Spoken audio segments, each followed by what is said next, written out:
नमस्कार दोस्तों, स्वागत है आपका टाइम्स आईएएस में।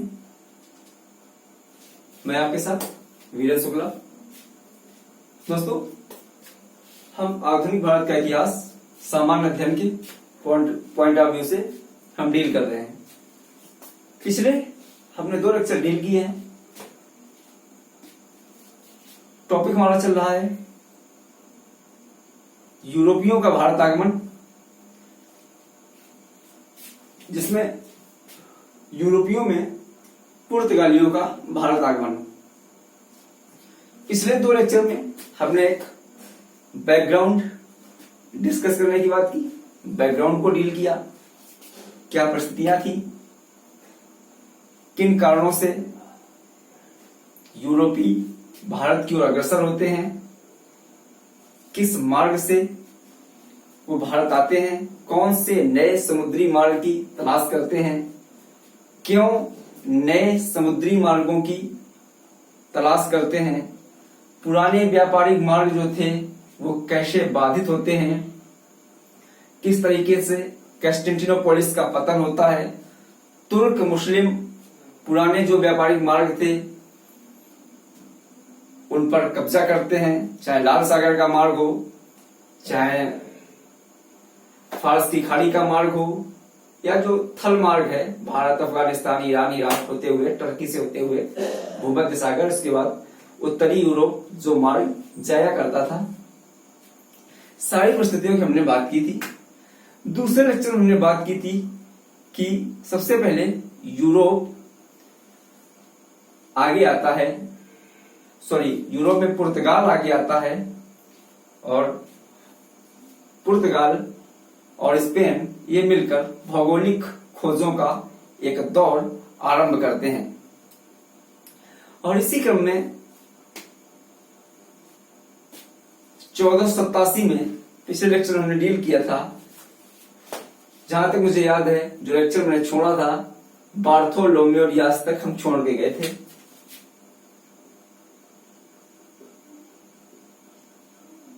बार्थोलोमेव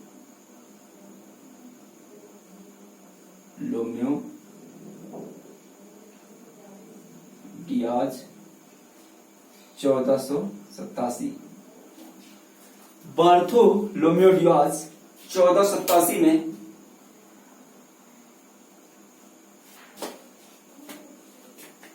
अफ्रीका महाद्वीप के पूर्वी तट पर आता है। पूरा उत्तरी अटलांटिक महासागर, दक्षिण अटलांटिक महासागर, केप ऑफ गुड होप और अफ्रीका के तट पे आता है। लेकिन बार्थोलोमेव डियाज भारत नहीं पहुंच पाता है। वापस जाके बार्थोलोमेव डियाज ये बात पर इंसिस्ट करता है, बल देता है कि यही वो रास्ता है, अगर इस रास्ते पे आगे चला जाए तो मुझे पूर्ण विश्वास है, मैं इस बात पे दृढ़ हूं कि भारत पहुंचा जा सकता है। हमने बात की थी इसी बीच प्रिंस हेनरी,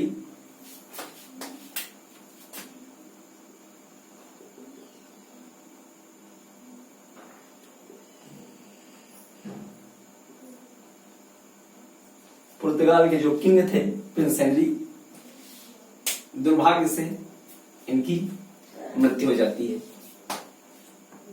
और जो इनका सपना था कि हम स्वयं अपनी आंखों से देखेंगे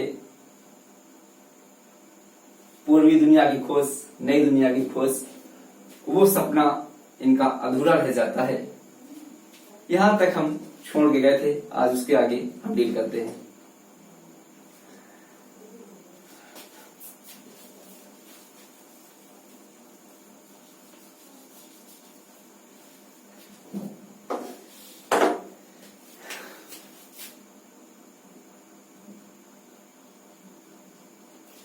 चौदह सौ 1494 में एक ट्रीटी होती है, एक संधि होती है, इसका नाम है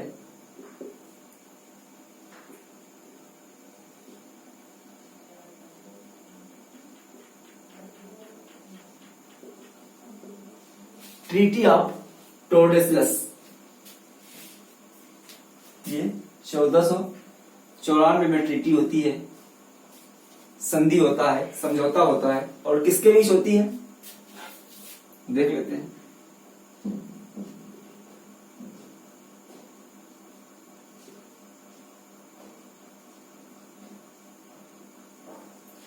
स्पेन और पुर्तगाल के बीच। स्पेन और पुर्तगाल के बीच एक संधि होती है, और संधि इस बात को होती है, इस बात को लेकर होती है कि खोज का जो कार्यक्रम है वो दोनों देश, समुद्री जो खोजें होंगी, भौगोलिक खोजें होंगी,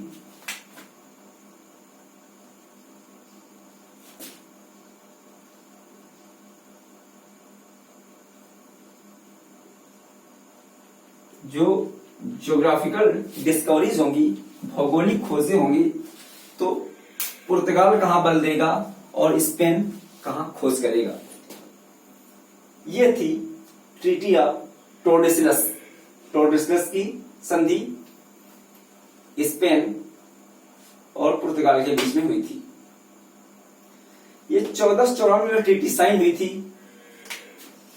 ये ट्रीटी 1497 में इंप्लीमेंट कर दी गई, लागू हो गई। 1494 में यह ट्रीटी साइन हुई थी और 1497 में यह ट्रीटी लागू हो गई, इफेक्टिव हो गई, ऑपरेशन में आ गई। क्या था इस ट्रीटी में? Treaty of Tordesillas. Treaty of Tordesillas. एक सेकेंड।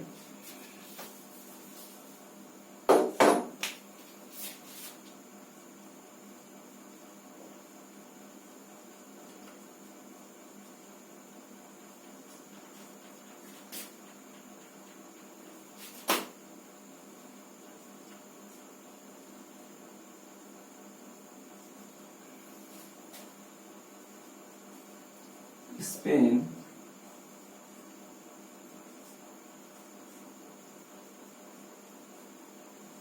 व पुर्तगाल 1494 में साइन होती है और 1497 में लागू हो जाती है स्पेन पुर्तगाल के बीच। ट्रीटी थी कि एक निश्चित पॉइंट से, एक निश्चित बिंदु से स्पेन और पुर्तगाल अपने भौगोलिक खोज का जो दायरा है उसको विभाजित कर लेंगे। साफ शब्दों में कहा जाए, अगर सामान्य शब्दों में कहा जाए, लेमन लैंग्वेज में कहा जाए, तो दोनों देश एक ही जगह व्यापार वाणिज्य में या भौगोलिक खोजों में नहीं उलझना चाहते थे, एक ही जगह को नहीं टकराना चाहते थे। तो अलग अलग क्षेत्रों में भौगोलिक खोज का इनकी संधि हुई कि जहां पुर्तगाल जाएगा उस तरफ स्पेन नहीं जाएगा, और जहां स्पेन जाएगा वहां पुर्तगाल नहीं जाएगा। ठीक है, तो ये पॉइंट क्या था? क्या पॉइंट था? किस पॉइंट पे ये ट्रीटी हुई थी? देखते हैं। ये है आपका अफ्रीका महाद्वीप।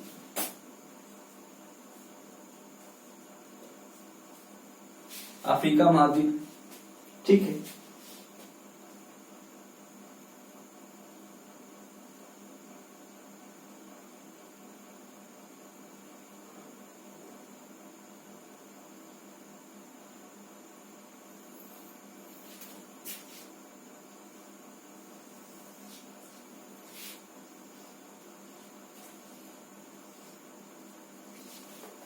ये आपकी इक्वेटर है, इक्वेटर है यानी 0 डिग्री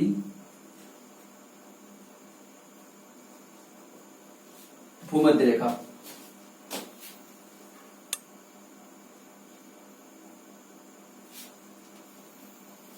ये आपकी इक्वेटर है।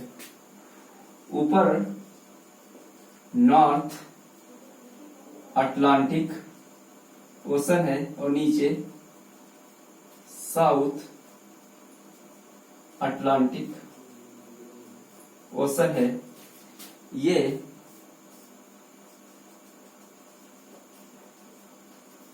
इंडियन ओशियन है।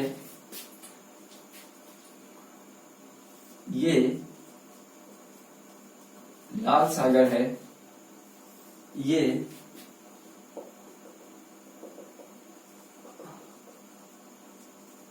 अरेबियन सी है। ये इंडिया है। ये इंडिया है। ठीक है। अब यहां पे था केप वर्डिस आइलैंड, सेनेगल के पास। यहां पे है सेनेगल। सेनेगल एक अफ्रीकन देश है और यहां पे था केप वर्डिस आइलैंड। ये देखिए लोकेशन, केप वर्डिस आइलैंड। इसके 1300 किलोमीटर के पश्चिम में उत्तरी अटलांटिक महासागर में अफ्रीका के तट पर केप वर्डिस आइलैंड, केप वर्डे द्वीप के 1300 किलोमीटर पश्चिम में समुद्र में अटलांटिक महासागर में एक काल्पनिक लाइन खींच दी गई। ये है आपकी इमेजिनरी लाइन, एक काल्पनिक रेखा खींच दी गई। इस काल्पनिक रेखा से विभाजन हुआ कि इसके पूरब में पुर्तगाल अपनी खोज करेगा और इस लाइन के पश्चिम में स्पेन भौगोलिक खोजों का कार्य करेगा। ठीक है। ये कहानी थी पूरी। ये जो थी ट्रीटी ऑफ टोर्डेसिलस। टोर्डेसिलस की संधि क्या थी, कब साइन हुई थी, कब लागू हुई, और इसके इस लागू होने में ये पूरी तरीके से ज्योग्राफिकल ट्रीटी थी, भौगोलिक संधि थी। इसको हमने मैप पर विस्तार से समझा। अफ्रीका कॉन्टिनेंट, इक्वेटर, ये पोजीशन, ये अरब सागर, ये आपका भूमध्य सागर, ये लाल सागर, ये इंडिया है, ये इंडियन ओशियन है, ये अरब सागर है। ठीक है। यहां से 1300 किलोमीटर के पश्चिम में है ये केप वर्डिस आइलैंड है। इसके 1300 किलोमीटर में अटलांटिक ओशन ही है। यहां से समुद्र, यहां से काल्पनिक रेखा खींची गई और ये काल्पनिक रेखा के पूरब में पुर्तगाल आया और पश्चिम में स्पेन गया और यहां पश्चिम में आपको मिलता है अमेरिका महाद्वीप, उत्तरी अमेरिका और दक्षिणी अमेरिका महाद्वीप। ये स्पेन का ही वासी था कोलंबस, जिसने 1494 में अमेरिका की खोज की थी, अमेरिकी महाद्वीप की। तो पश्चिम में आप इस रेखा से पश्चिम में आएंगे तो आप अमेरिका महाद्वीप पहुंचेंगे। दोनों अमेरिका, उत्तरी अमेरिका, दक्षिण अमेरिका, कैरेबियन प्रायद्वीप, और पूरब में चलेंगे तो आप अफ्रीका को क्रॉस करते हुए इंडियन ओशियन, अरब सागर, लाल सागर, इस क्षेत्र में आप पहुंचेंगे। तो ये एक ज्योग्राफिकल मामला था।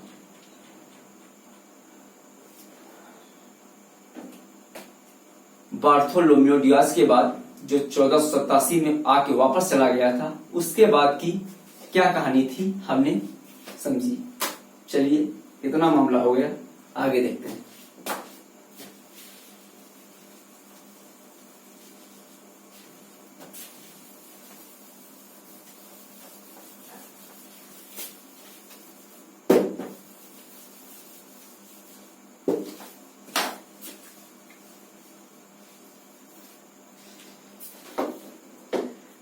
चलिए, जब ये संधि ऑपरेटिव हो गई, इफेक्टिव हो गई, संधि लागू हो गई, तब जुलाई 1497 में एक पोर्तुगीज नाविक अपने जहाज, अपने जहाजी बेड़ा, अपना साजो सामान, अपने दल बल के साथ भौगोलिक खोज के अभियान पर निकल पड़ा। अभी तक इतना कुछ हो गया है, लेकिन भारत की खोज नहीं हुई। उधर स्पेन में 1494 में कोलंबस ने अमेरिका की खोज कर ली है, लेकिन मसालों का द्वीप नहीं मिला है। जहां के लिए वो चला था वो नहीं मिली है, वो जगह नहीं मिली है। इतना सब कुछ प्रोग्रेस हो चुकी है, लेकिन अभी तक मसालों का द्वीप भारत, मसालों का देश भारत या साउथ ईस्ट एशिया मसालों का क्षेत्र तक यूरोपी नहीं पहुंचे हैं। 1497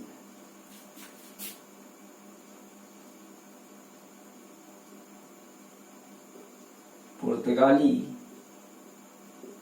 नेविगेटर वास्को डगामा, पुर्तगाली नेविगेटर वास्को डगामा अपने दल बल के साथ, जहाजी बेड़े के साथ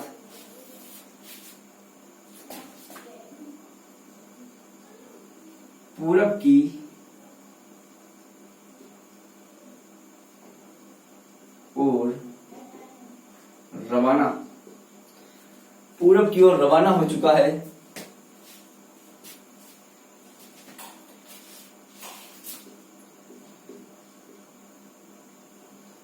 जुलाई 1497 में। अब वही मार्ग अनुसरण करते हुए जिस रास्ते पे बार्थोलोम्यू डियाज आया था, जिस रास्ते से बार्थोलोम्यू डियाज आया था, पोर्तुगल से दक्षिण की ओर चलना प्रारंभ किया था। उत्तर अटलांटिक महासागर, इसके बाद इक्वेटर को पार करते हुए दक्षिण अटलांटिक महासागर, अफ्रीका के तट पे मुड़ते हुए केप ऑफ गुड होप, इसके बाद पूर्वी अफ्रीका तट, और इसके बाद फिर हिंद महासागर, और हिंद महासागर के बाद भारत कालीकट पहुंचता है। वास्को डी गामा कब पहुंचता है? 20 मई 1498, लगभग 10 महीने की लंबी यात्रा।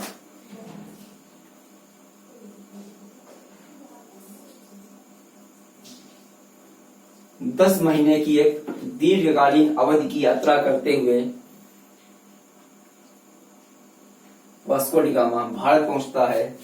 और भारत में कहां पहुंचता है? भारत के पश्चिमी तट,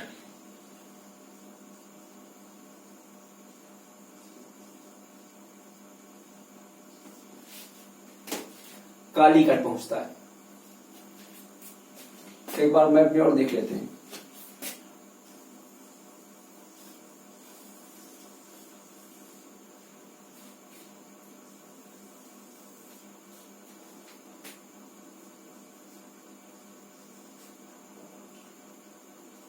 Portugal, Spain, North Atlantic Ocean, South Atlantic Ocean, Cape of Good hope,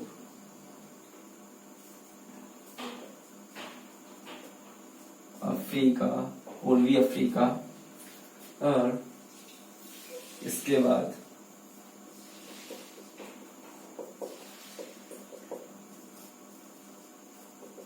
Indian ocean,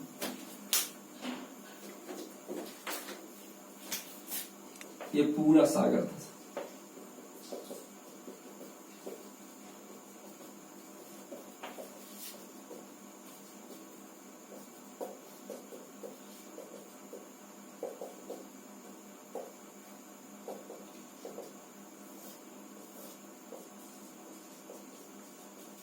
Lal Sagar, Mediterranean सी, इस रास्ते से पुर्तगाल, Spain, North Atlantic Ocean, South Atlantic Ocean, Cape of Good Hope, Cape of Good Hope से ये पश्चिम Africa तट, ये पूर्वी Africa तट, इधर आपका रेड सी है, ये मेडिटेरेनियन सी है, और ये जो रास्ता चलता है ये North Atlantic Ocean, South Atlantic Ocean, Cape of Good Hope, पूर्वी अफ्रीका, इंडियन ओशन, और इंडियन ओशन से इक्वेटर पार करते हुए ये भारत केरल के कालीकट, ये है यहां पर।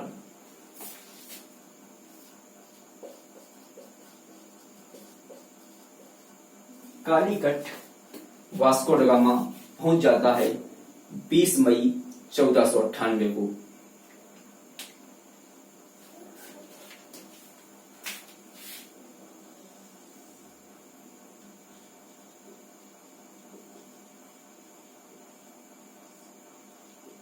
कालीकट केरल का एक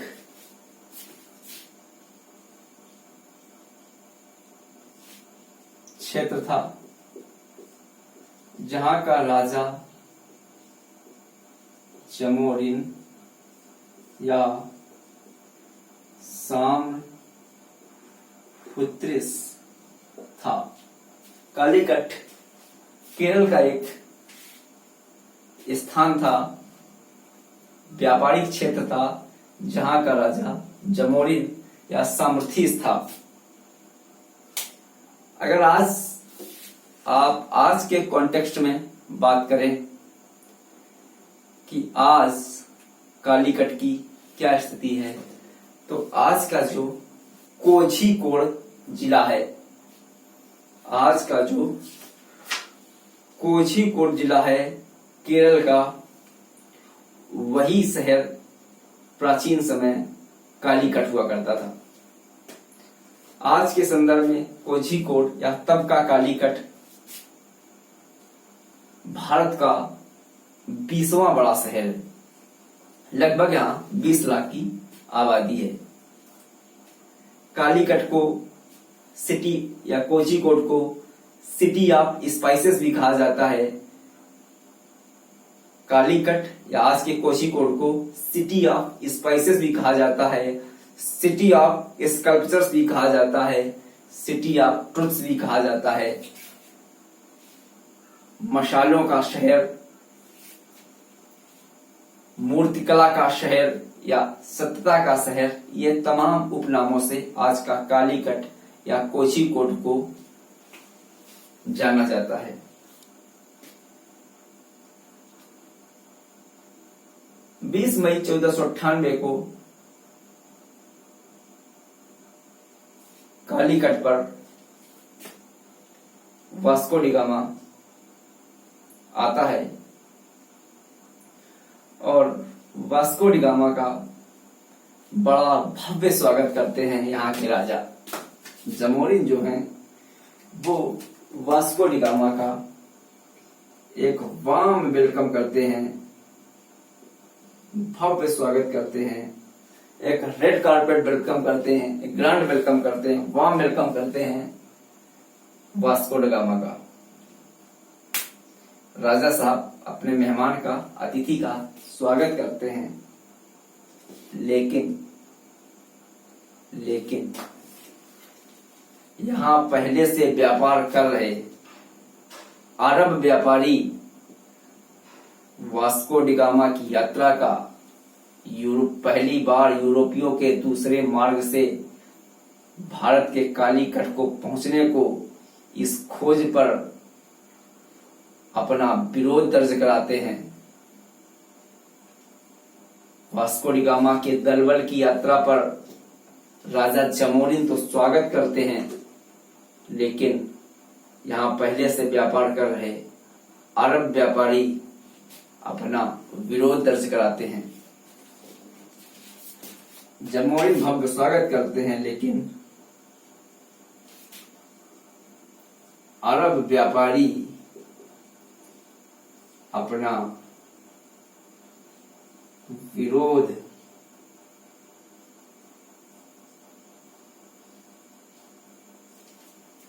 दर्ज कराते हैं।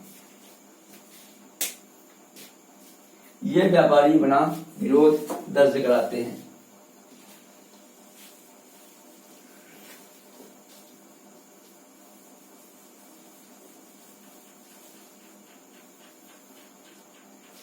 अपना विरोध दर्ज कराते हैं अरब व्यापारी।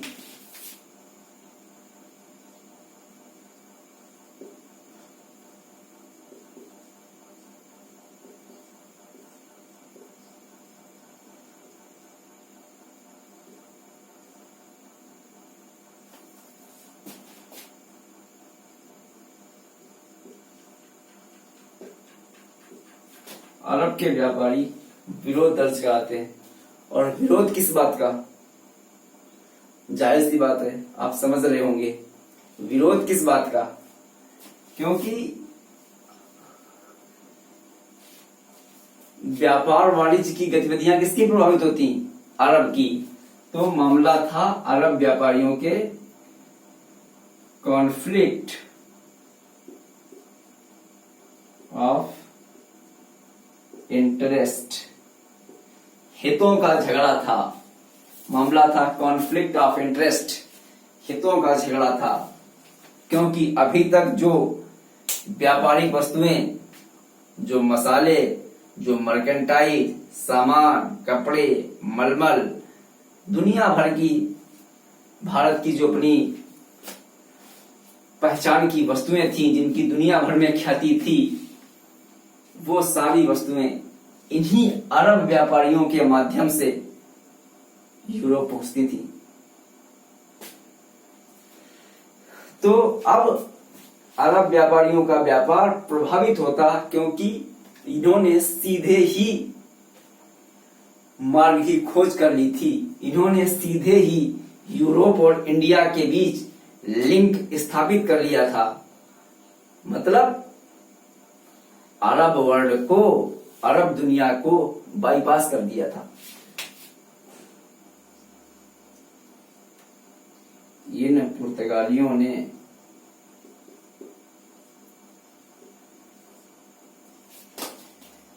यूरोप और इंडिया के बीच डायरेक्ट लिंक स्थापित किया और अरब वर्ल्ड को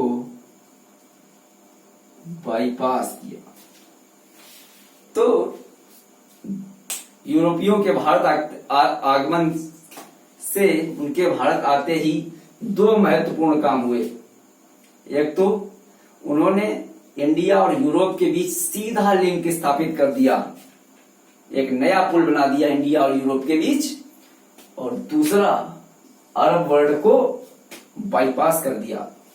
हटो, निकलो, कोई काम नहीं तुम्हारा। बहुत भाव खा रहे थे।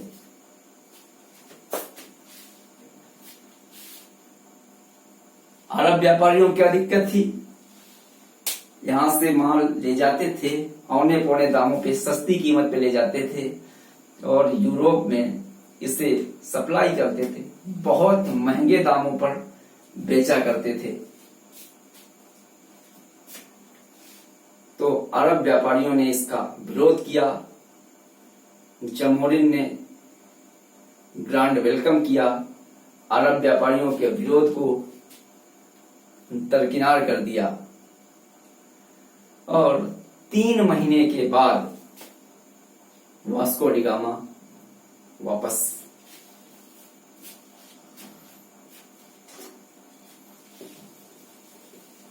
Vasco D gamma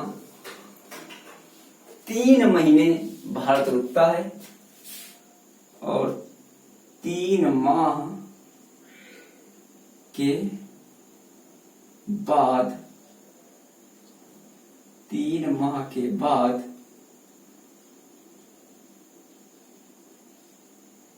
Vasco D gamma वापस।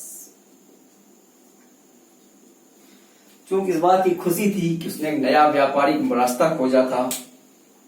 जो प्रिंस हेनरी का सपना था, उस सपने को पूरा किया था। और प्रिंस हेनरी के ही सपने को नहीं पूरा किया था, बल्कि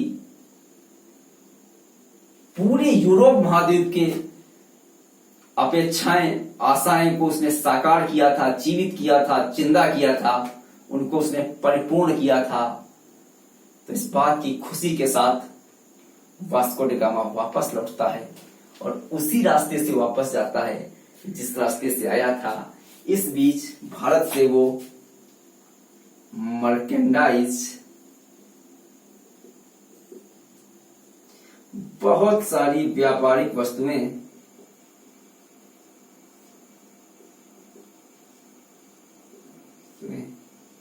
और मसाले या काली मिर्च, जिसको पिपर बोलते हैं, काली मिर्च या पिपर लेके जाता है। ये काली मिर्च बहुत फेमस रही है, आधुनिक भारत में फेमस नहीं है ये काली मिर्च। अब प्राचीन भारत का इतिहास पढ़ेंगे, अब सिकंदर से पहले का इतिहास जब पढ़ेंगे, एडी का नहीं बीसी का, ईसवी का नहीं, जब ईसा का इतिहास पढ़ेंगे, यूनानी आक्रमण जब पढ़ेंगे, तब भी काली मिर्च का वर्णन मिलता है। तब वहां काली मिर्च को यवनप्री कहा जाता है, यवनप्री। तो काली मिर्च का यहाँ पर उद्भव बहुत पुराना है, बहुत पुराना है, हजार साल पुराना है। भारत की पहचान यवनप्री के रूप में प्राचीन समय से पूरे दुनिया में, यूरोप में रही है। व्यापारिक वस्तुएं और काली मिर्च लेकर यहां से वास्को डी गामा वापस जाता है और जब वापस जाता है तो जो सामान वो यहां से ले गया था, इस सामान पर भारी मुनाफा कमाता है। भारी मुनाफा, व्यापार, आने जाने को लेकर, अपने दल बल को लेकर, जहाजों का सब सामान का पूरा खर्चा निकाल कर ग्रॉस प्रॉफिट से वो नेट प्रॉफिट तय करता है और उसका नेट प्रॉफिट बहुत ज्यादा था। ये इतिहास की अलग अलग किताबों में ये आंकड़ा अलग अलग है। एक जगह मैंने 60 गुना पढ़ा है, कहीं 10 गुना पढ़ा है, तो एग्जैक्ट आंकड़े पे नहीं जाना है कितने गुना था, लेकिन बहुत भारी था, बहुत बड़ा मुनाफा उसने कमाया था।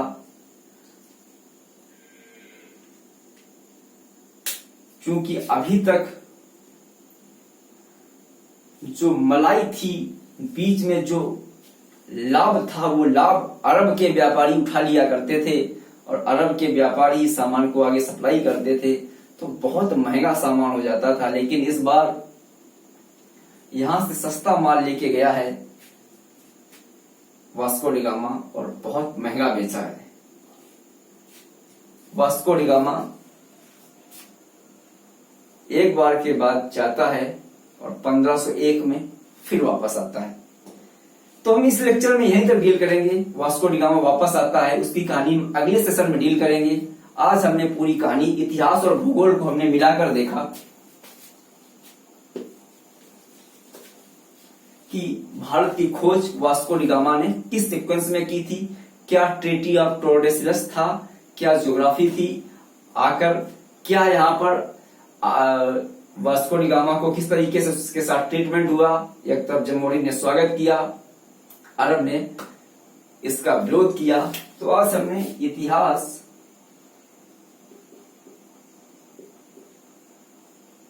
को भूगोल के साथ